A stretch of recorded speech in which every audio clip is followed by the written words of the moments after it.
পাঠ্যপুথিৰ পঞ্চম শ্ৰেণীৰ পাঠ 5 অৰ্থাৎ ডক্টৰ বাণীকান্ত কাকতিটো লৈ আহিছোঁ। আশা কৰিছোঁ তোমালোকে চাই নিশ্চয় ভাল পাবা।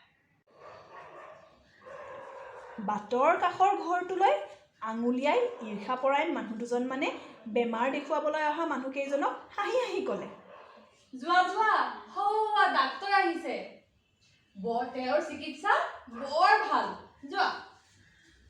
তেওঁলোকৰ কথামতে মানুহকেইজন কাষৰ ঘৰটোৰ ফালে আগবাঢ়ি গ'ল।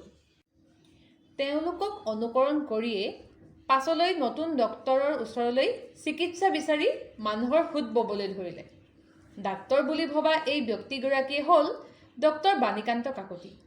তেখেতে বুজিলে যে ডক্টৰেট ডিগ্ৰী লাভ কৰাৰ কাৰণে কিছুমান মানুহে ঈৰ্ষাতে সহজ সৰল মানুহ কিছুমানক ৰোগীৰ ৰূপত তেখেতৰ ঘৰলৈ পঠাইছে।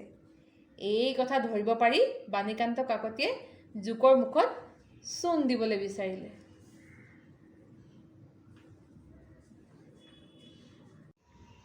সেয়েহে তেখেতে ডাক্তৰৰ ভূমিকা পালন কৰিবলৈ হোমিঅ'পেথিক চিকিৎসাৰ পুথি কেইখনমান কিনি আনি পঢ়িবলৈ আৰম্ভ কৰিলে। তেখেত আছিল সৰুৰে পৰা দৃঢ়মনা আৰু আত্মসন্মানবোধ সম্পন্ন ব্যক্তি। জীৱনৰ কোনো পৰিস্থিতিতে তেখেতে হাৰ মানিব খোজা নাছিল। গতিকে কম দিনৰ ভিতৰতে এই চিকিৎসা পদ্ধতিৰ অ আ ক খ আয়ত্ত কৰি ল'লে। পাছলৈ ৰোগীক বিধিমতে বিধানো দিলে। তেখেতৰ মনৰ দৃঢ়তা দেখি কৌতুক কৰাসকলেও তবধ মানিলে আৰু তেখেতৰ প্ৰতি তেওঁলোকৰ শ্ৰদ্ধাৰ ভাৱ জাগি উঠিল। বাণীকান্ত কাকতিয়ে Assamese its formation and development অসমীয়া ভাষাৰ গঠন আৰু বিকাশ নামৰ গৱেষণা গ্ৰন্থৰ বাবে ডক্টৰেট ডিগ্ৰী লাভ কৰিছিল। সেই সময়ত ডক্টৰেট ডিগ্ৰী লাভ কৰা লোকৰ সংখ্যা আঙুলিৰ আগত লিখিব পৰা আছিল। আনহাতে চিকিৎসা শাস্ত্ৰৰ ডাক্তৰ ডিগ্ৰীধাৰী লোকৰ সংখ্যাও নগণ্য আছিল।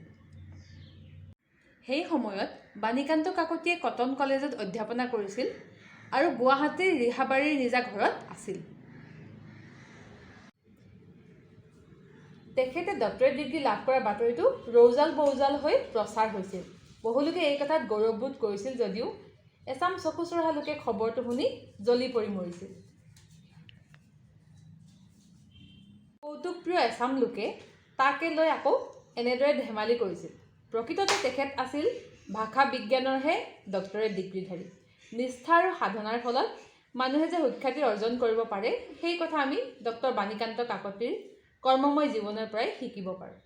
কথাতে কয়, যি মূলা বাঢ়ে তাৰ দুপাততে চিন। এই কথাষাৰ ডক্টৰ বাণীকান্ত কাকতিৰ জীৱনত প্ৰতিফলিত হৈছিল।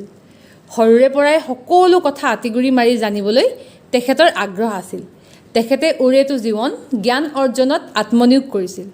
ইয়াৰ ফলত কেইবাখনো মহৎ গ্ৰন্থ তেখেতৰ কাপৰ পৰা নিগৰি ওলাইছিল। সেইবিলাকৰ ভিতৰত গৱেষণা গ্ৰন্থখন বিশেষভাৱে উল্লেখযোগ্য।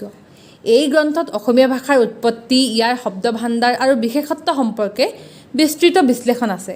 এনেদৰে ভাষা চৰ্চা কৰা লোকসকলক ভাষা বিজ্ঞানী বোলা হয়। ডক্টৰ বাণীকান্ত কাকতি এগৰাকী অগ্ৰণী ভাষা বিজ্ঞানী আছিল।